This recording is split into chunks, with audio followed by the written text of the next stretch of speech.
నమస్తే, నా పేరు ప్రశాంతి. వై న్యూస్ కు స్వాగతం. The news sponsored by Wyra family restaurant, national highway, Tetagunta. నోరూరించే వంటకాలు, అసలైన మసాలా దమ్ముతో అదిరిపోయే నాన్ వెజ్ రుచులు మీకోసం. విచ్చేయండి Wyra family restaurant, national highway, Tetagunta, Tuni మండలం, కాకినాడ జిల్లా.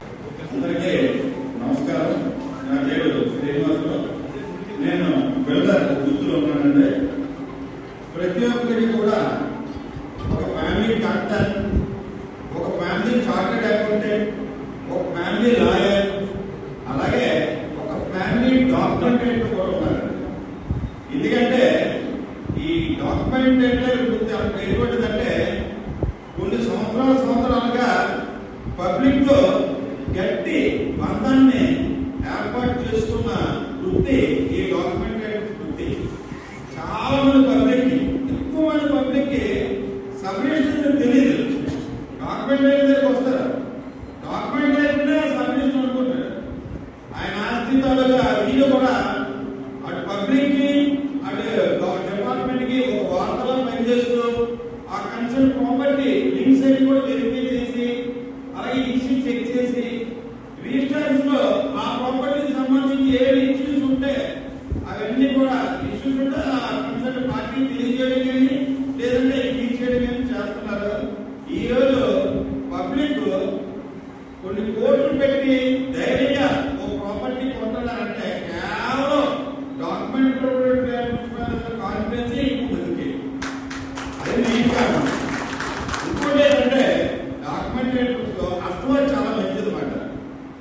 ఫలానా డాక్యుమెంటేటర్తో మనం రాయించుకుంటే మనకు మంచి జరుగుతుంది, విత్ ఇన్ షార్ట్ టైం ఇంకో ప్రాపర్టీ మనం కొనగలం అనే బలమైన సెంటిమెంట్ పబ్లిక్ లో ఉంది. డాక్యుమెంటేటర్, ఆ కొడుకు డాక్యుమెంటేటర్, ఆ మనవ డాక్యుమెంటేటర్, ఒక పరంపర ఒక పక్కన కొనసాగుతుంటే ఈ పరంపర కూడా అంతే. తండ్రి కూడా ఆ డాక్యుమెంటేటరే, కొడుకు కూడా ఆ జనరేషన్ తోటి, ఈ జనరేషన్ కంటిన్యూ అవుతుంది, ఆ జనరేషన్ కంటిన్యూ అవుతుంది. అంటే సంవత్సరాలుగా కుటుంబాలు రిజిస్ట్రేషన్ తో వెనువేసుకున్న బంధం అనకాపంలో చాలా చాలా గట్టిగా ఉందండి. ఇంకో విషయం చెప్పాలంటే మీకు ఎయిర్టెల్ కానీ నెక్స్ట్ జియో కానీ మీకు అప్పుడప్పుడు కొంచెం ఎత్తకూడదని రాంతో చూస్తుంటే ఆ రెడ్డికాలు అవి ఎత్తకూడదు అన్నమాట. బిఎస్ఎన్ఎల్కి అలా కాలు ఎప్పుడైనా రావడం మీరు చూసారా? ఎందుకంటే బిఎస్ఎన్ఎల్ ప్రభుత్వం, దానికంటూ చట్టబద్ధత ఉంది. సో ఇప్పుడు ఇది ప్రైవేటైజేషన్ చేయడం వల్ల మన ఆస్తులకి చట్టబద్ధత ఏంటో చెప్పండి. ఇప్పుడు మా సోదరుడు పవన్ గారు చెప్పినట్టు మన వీళ్ళనామా బుక్ 4 లో ఉంటుంది. ఇప్పుడు బుక్ 4 లో వీళ్ళనామా రేపు ఉదయం ప్రైవేటైజేషన్ చెప్తే ఓపెన్ బుక్ అయిపోతుంది. దానికి ఏ కాన్ఫిడెన్స్ ఉంటుంది? సో ఇవన్నీ కూడా మనం ఆలోచించాలి. ఇవన్నీ ఆలోచించి ఆ 300 మరి ఇంకో విషయం ఏంటంటే ఇప్పుడు 7కి అవకాశం ఉంటుంది. రేపు ఉదయం ప్రైవేటైజేషన్కి అయితే ఒకవేళ తప్పు జరిగితే మొత్తం స్టాండ్ డ్యూటీ కట్టి మనీ రిలీజ్ చేసి తీసుకోవాలి. మనకి ఎంత బడ్జెట్ చూడండి. ఇలాంటి లోటుపాట్లు చాలా ఉన్నాయంటే ఇవన్నీ కూడా ప్రభుత్వం దృష్టిలో పెట్టుకొని వీటిని సవరించి ఈ 390 జీవోని వెనక్కి తీసుకొని ఇప్పుడున్న యాక్టివ్ పొజిషన్ కొనసాగిస్తారని చెప్పి ఆశిస్తున్నాడు. మిత్రుడు 2 నిమిషాల్లో మాట్లాడమని అవకాశం ఇచ్చాడు. ఆయన మాటను గౌరవిస్తున్నాడు. మళ్ళీ చెప్తున్నాడు, అలా రిపీటెడ్ చెప్తున్నారు. మేము ఎప్పుడో స్ట్రైక్లో ధర్నాలో చేయమండి. వీరికి అంత టైం ఎక్కడ ఉంటుందండి? ఈ 4 రోజులు దీనికి ఖాళీ ఉన్నారు కానీ ఈయన భోజనం చేయడానికి కూడా టైం ఉండదు.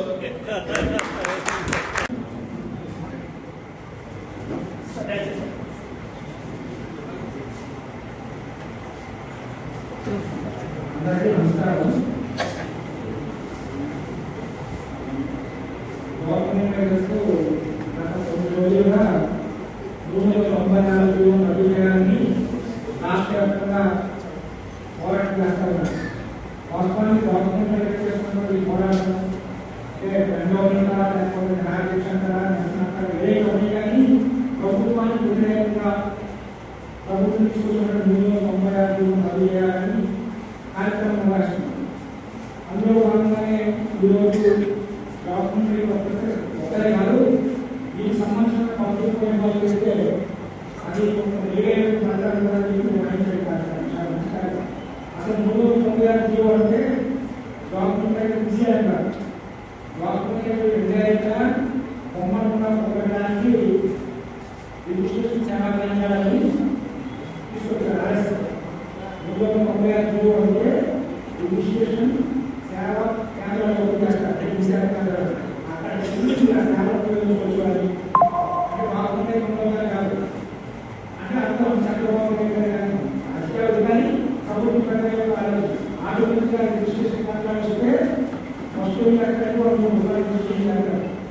మీరు ఏం చేస్తారంటే 3 రూపాయలు చేస్తే ఉపయోగపడుతుంది కాబట్టి 3 రూపాయలు చేయలేదు. ఇలా అందరూ సమయం మిగిలిపోయి కాబట్టి వాళ్ళు ఆయన 30 రూపాయలు చేస్తారు. అప్పుడు మీరు అంటే మొదట ఒక నమ్మాలంటే వేస్తే దాంతో పాటు ఇంకో 10 మంది తెచ్చుకోవాలి. అదే సేవా కేంద్రాలు వస్తూ మెరుగైన సేవలు వస్తాయి. దానివల్ల మంచి మార్గదర్శకం ఉంటాయి. ప్రభుత్వం ఒక పథకాన్ని పెట్టేటప్పుడు అన్ని ప్రచారం చేస్తారు.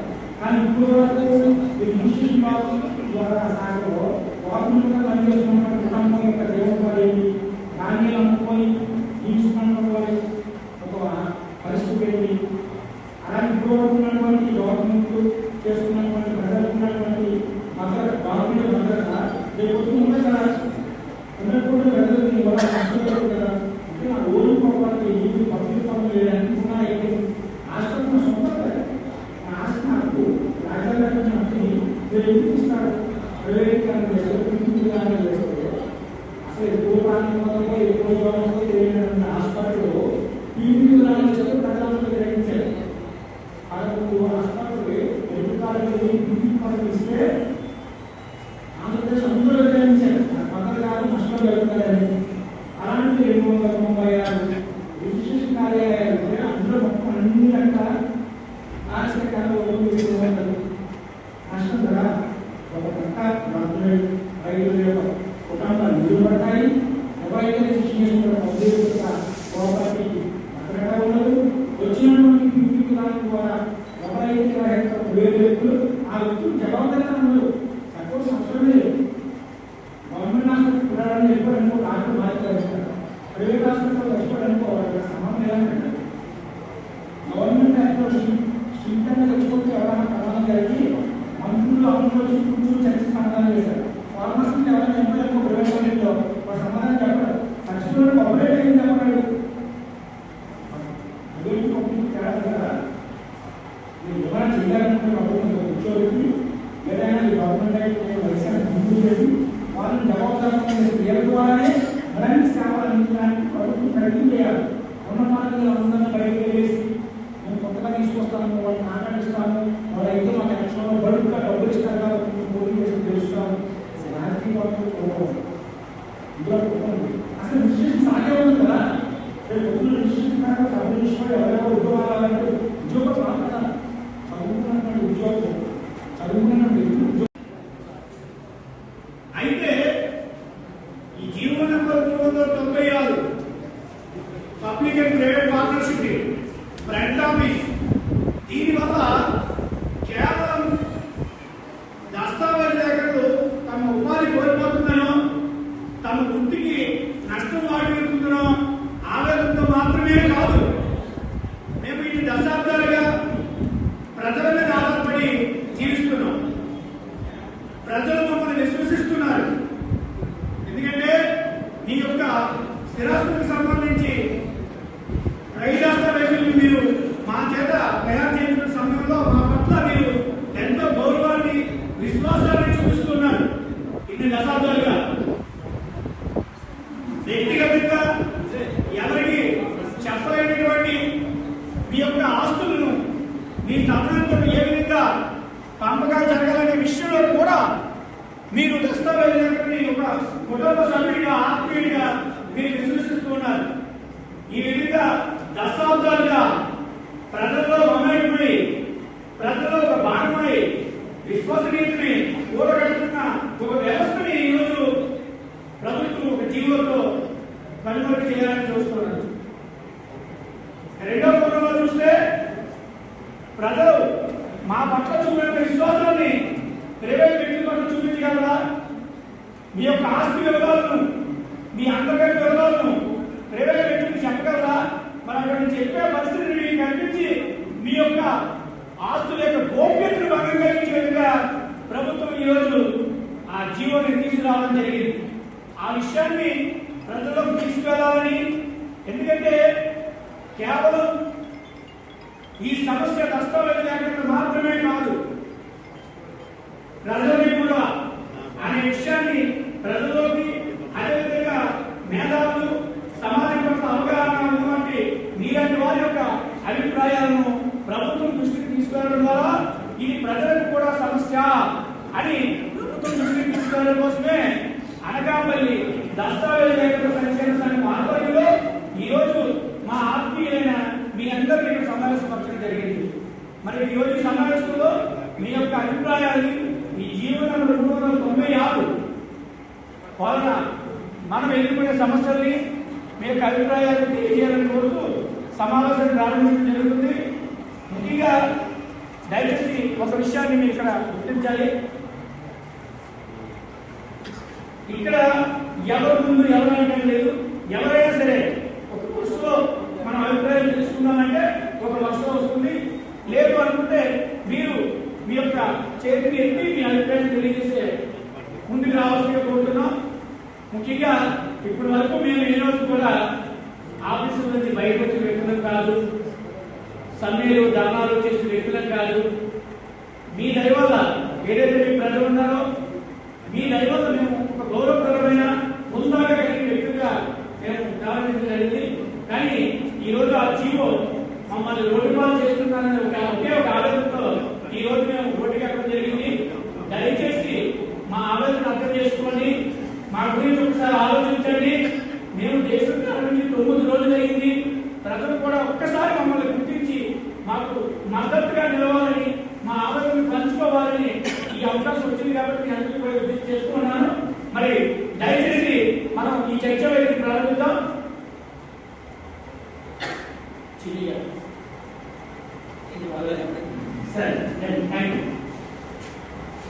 సభకు నమస్కారం అండి. నేను 4 సంవత్సరాలు రిటైర్ అయ్యి మొదటి కన్స్ట్రక్షన్ అయ్యారు.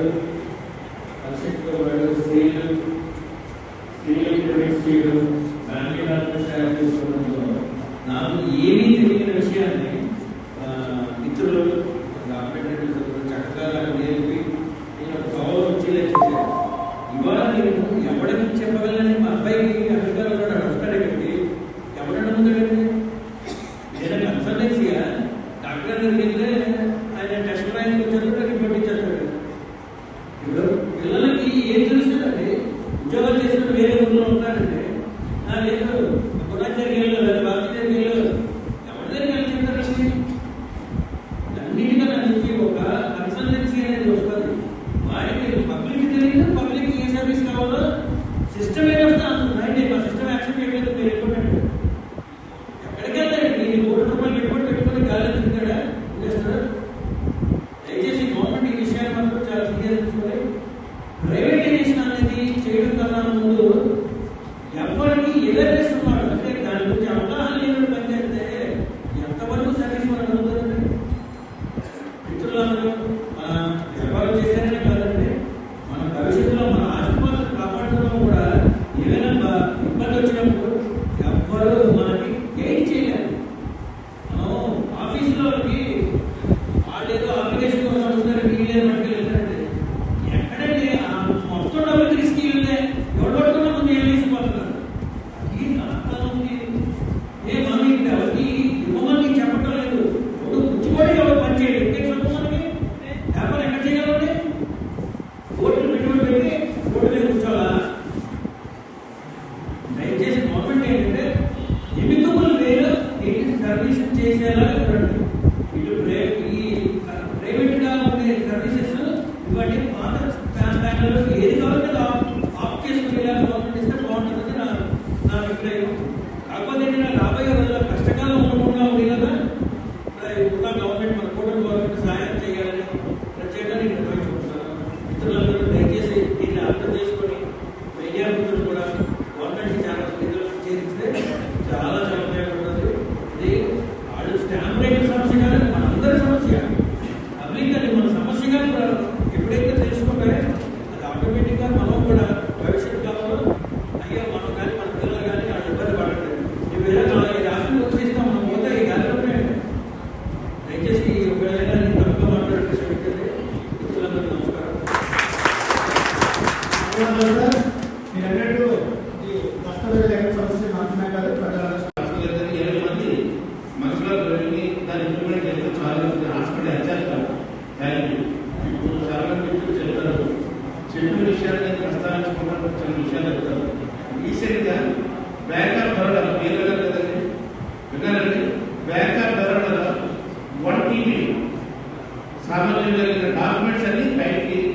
మీకైతే తెలిసిన పద్ధతి 1 టీవీ అంటే 5 లక్షల డాక్యుమెంట్ 50 లక్షలు పేజీ. ఇండోనేషియాలో దేశంలో నెహ్రా ప్రభుత్వ బ్యాంక్ ఉంది, దాంట్లో 2 టీవీ అంటే 10 లక్షల డాక్యుమెంట్ బయటకు వచ్చాయి. ఫోటోలు, వాడు పాన్ కార్డు, ఆధార్ కార్డు, ఎంత ఆధార్ కార్డు, వాటి దాంట్లో రెలెవెంట్ డాక్యుమెంట్స్ అన్ని బయటకు వచ్చాయి. ఇది ఎప్పుడు వచ్చింది? 10 సంవత్సరాల క్రితం, 15 సంవత్సరాల క్రితం. ఈ వారంలో వచ్చింది నేను చెప్పిన డేటా ప్రత్యేకించి కాదు. ఇలా చెప్పుకుంటూ పోతే చాలా డేటా బయటకు వెళ్ళిపోతుంది. ఎందుకు వెళ్ళిపోతుంది అంటే మన మిత్రులుగా మన శ్రీగా చెప్పిన 2-3 మీటింగ్లో కూడా చెప్పారు. ప్రభుత్వ రంగ సంస్థల్లో ఆధీనంలో ఉన్న డేటా అయితే స్పీకర్ వినబడుతుందంటే అది తీసిమంటారా? తీసి అయితే ప్రభుత్వ రంగ సంస్థల్లో డేటా అయితే బయటకు పోతుందా లేదా తెలియదు, కానీ పోవడానికి ఎక్కువ అవకాశం లేదని గ్యారెంటీ ఒకటి అక్కడే నమ్మకం ఉంది. దానికి చిన్న ఎగ్జాంపుల్ ఎయిర్టెల్ ఉంది, కామెంట్ చేయడం దానికి జియో ఉంది, రకరకాలు టెలికాం ట్రాయిలో ఉన్న సంబంధించిన సర్వీస్ ప్రొవైడర్స్ ఉన్నాయి. ఆ డేటా అంతా బయటకు వెళ్తుందా లేదా ఒక్కొక్కసారి చెప్పండి, దాని డిస్కషన్ అవుతుంది. దాని నేపథ్యంలోనే సైబర్ అఫీసింగ్ రకరకాలు వచ్చాయి. ఆ నేపథ్యంలోనే గోప్యత ప్రైవసీ యాక్ట్ ఇంప్లిమెంట్ అయింది 2024లో. ఆ విషయం తెలుసు, లీక్ అయిపోతుందని కాబట్టి అది అక్కడ కట్ చేస్తే ఇంకొకటి. నేను రీసెంట్ ఒక సరదాగా చెప్తున్నానండి, అక్కడ కామెంట్ చేయడం కాదు. ఒక స్టాంప్స్ అడ్మినిస్ట్రేషన్ డిపార్ట్మెంట్ ఒక సర్వీస్ లాగే సార్ మీ తాలూకా పర్సనల్ డీటెయిల్స్, మీ పర్సనల్ ప్రాపర్టీస్, సెకండ్ మీ సర్వీస్ లిస్టు, అంటే నేను ఆ డిపార్ట్మెంట్ పేరు చెప్పిన అంటే మీరు ఆ డిపార్ట్మెంట్ ఇన్వాల్వ్ అవుతున్నారు కాబట్టి ఆ డిపార్ట్మెంట్ పేరు చెప్పిన అది కాదు, నేను చాలా అడిగి కూడా ఉన్నాయి. మీ సర్వీస్ లిస్టు, మీ ఫ్యామిలీ డీటెయిల్స్, అట్లాగే మీ properties list, IT returns copies, ఇవన్నీ డేటా అడిగారు. ఎలా అడిగారు? రైట్ ఇన్ఫర్మేషన్ యాక్ట్ ప్రకారం అడిగారు. అడిగితే ఎందుకు అడిగారంటే ఇది పబ్లిక్ సర్వే, అతను ప్రభుత్వ శాఖ ప్రభుత్వం నుంచి సమీపిస్తున్న జీతం పొందుతున్నట్టు అడిగారు. ఆయన దానికి ఏం సమాధానం ఇచ్చారు తెలుసండి? దానికి ఏం సమాధానం ఇచ్చారో తెలుసండి?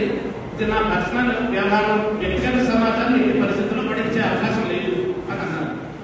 మరి ప్రభుత్వం దగ్గర ప్రజల నుంచి సేవ డబ్బులు తీసుకొని సేవ పొంది జీతం తీసుకుంటున్న వ్యక్తులే ఇది వ్యక్తిగత సమాచారం నేను ఇవ్వనన్న వ్యక్తికి మన ప్రజల తాలూకు ఆస్తుల వివరాలన్నీ కూడా ప్రైవేట్ పరం చేయడం అనేది ఎంతవరకు సైతుందో ఒక్కసారి ఆలోచన చేయండి. ఇది నేను చెప్పింది కాదు, మీకైతే వ్యక్తిగత సమాచారం, నాదైతే వ్యక్తిగత సమాచారం కాదు. ఇలాంటి విషయాలని క్షేత్రస్థాయిలో ఇంకా తీసుకెళ్లాలనేసి నేను ఈ సందర్భంలో కోరుకుంటున్నాను. ఎందుకంటే అదే విధంగా మనకి ఈ డేటా ప్రభుత్వ రంగ సంస్థల్లో ఆధీనంలో ఉన్నదనుకోండి, అది ప్రభుత్వ సర్వర్లో ఉంటుంది. అదే ప్రైవేట్ సర్వర్లో వెళ్ళిందంటే ఆ క్లౌడ్స్ ని బయట లీక్ చేసుకోవడానికి అవకాశం ఉంటుంది. అది నేను చెప్పేది కాదు. సైబర్ క్రైమ్ లో కేసు కూడా సైబర్ క్రైమ్ లో కేసు హ్యాకింగ్ జరుగుతుంది, అన్నీ లేదు. ప్రత్యేకించి నేను చెప్పగలను, కనిపెట్టింది కూడా కాదు, నేను ప్రత్యేకించి డిస్కస్ చేసింది కాదు.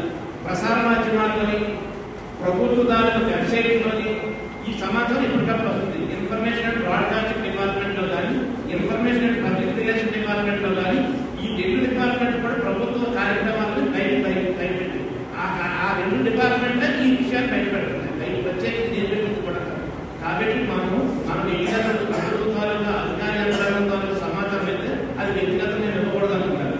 పబ్లిక్ సంబంధించిన సమాచారం అయితే పబ్లిక్ ప్రైవేట్ పార్ట్నర్షిప్ ఇవ్వడం అనేది ఎంతవరకు సరిపోతున్నది అది ప్రశ్న.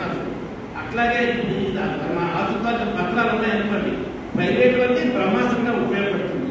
మనం ఇంతకుముందు గవర్నమెంట్ ఏం చెప్తుందంటే ఇది పాస్పోర్ట్ కార్యాలయం మా దగ్గర తీర్చిదిద్దుతున్నామని చెప్తున్నారు.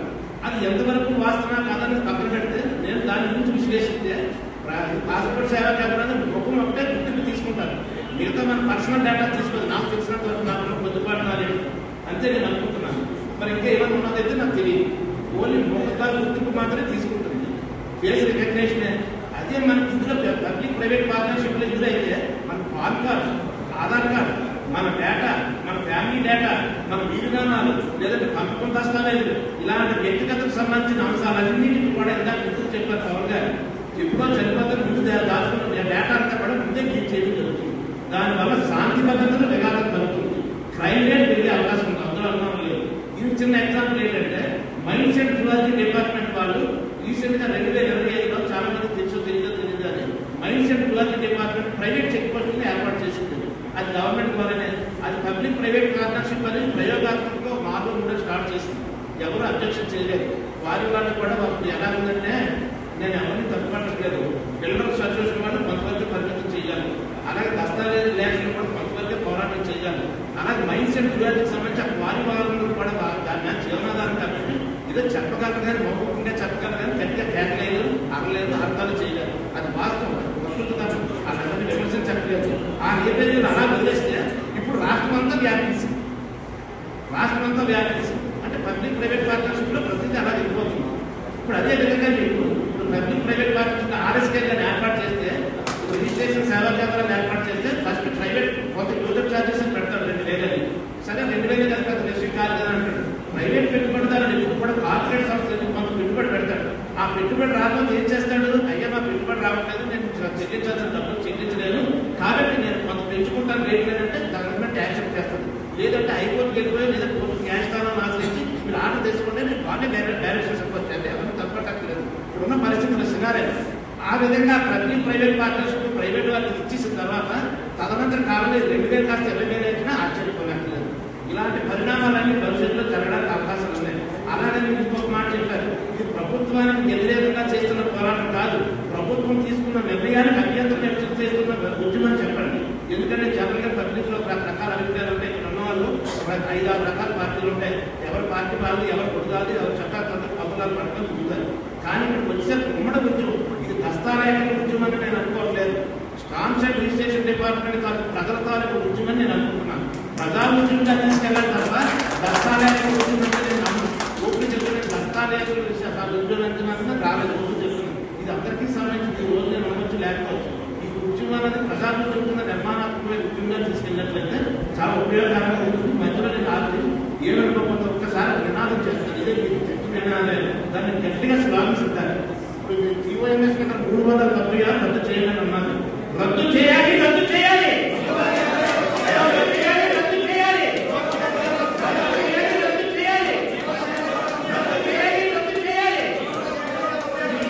మరింత ముందుకు వెళ్ళాలని దీనికి ఎటువంటి సహకారం కావాలన్నా నా ముందు సహకారం అందిస్తారంటే. ఎందుకంటే ఇక్కడ మాట్లాడే సమయం కన్నా ఎంత కొత్త వాళ్ళు ఇన్వాల్వ్ చేసి మాట్లాడిస్తే బాగుంటుందన్న దృక్పథంతో నేను ఉన్నాను.